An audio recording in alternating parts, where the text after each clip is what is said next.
So there's just been a 3-team trade ahead of the trade deadline that sent Westbrook to the Jazz, D'Lo to the Lakers, Beasley and Vanderbilt to the Lakers as well. And then Minnesota got Mike Conley.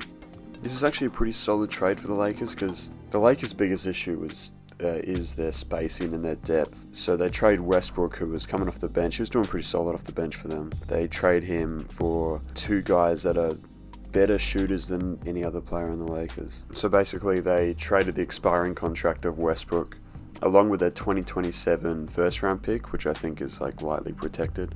They traded that and got three pretty solid pieces. Obviously, like D'Lo would be their starting guard. Beasley's probably the best shooter on the team. And Vanderbilt's a really good rebounder and defender. He's averaging 8, 8, and 3 for the season, but he's still only 23, and his contract goes through to next season, so he's a pretty solid piece, I think. So it's probably like the best return they could have gotten for that first round pick. So you can't really be too upset if you're a Lakers fan. But I'm more confused by why Minnesota did the trade. D'Lo's been playing decent this season, at least lately he has. I think all they got in return was Conley and some second round picks. I guess the idea is that Conley's a better fit for their team than D'Lo. But yeah, anyway, back to the Lakers. They got better spacing now, which fits better just around LeBron and AD. They've surrounded LeBron and AD with like younger guys who like show potential but haven't really been put in a good situation yet.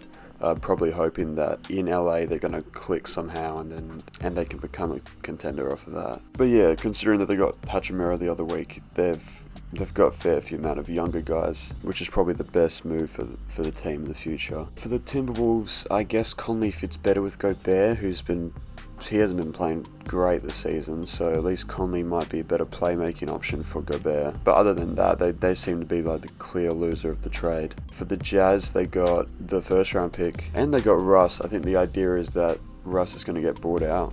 Considering the Jazz are 10th in the West, I don't really see why they wouldn't keep him just for this season, just to see how far they go, but by the end of the season, the Jazz could just be tanking. It's hard to tell what direction they're going in. So this is Westbrook's 5th team in 5 years, and if he gets bought out, then it looks like he's likely going to go to the Clippers or maybe the Heat.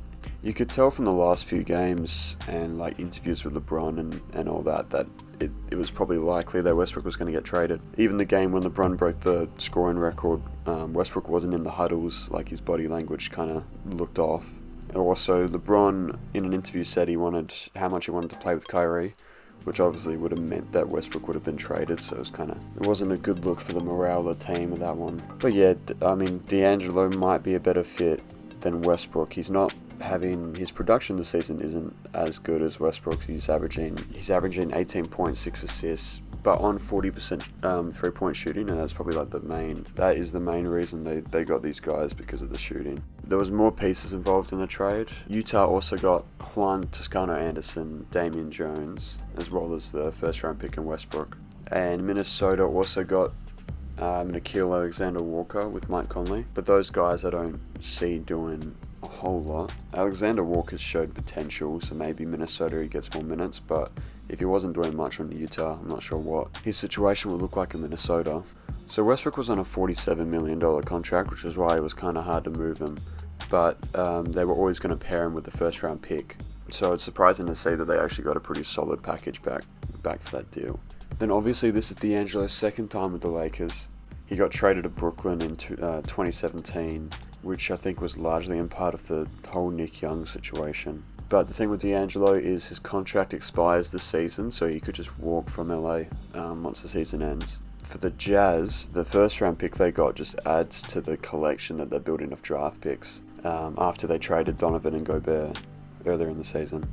But the first round pick they got from LA is protected 1 to 4, so LA gets to keep the pick if it lands in the top 4 of the draft, which by 2027 you never really know how valuable that pick's actually going to end up being.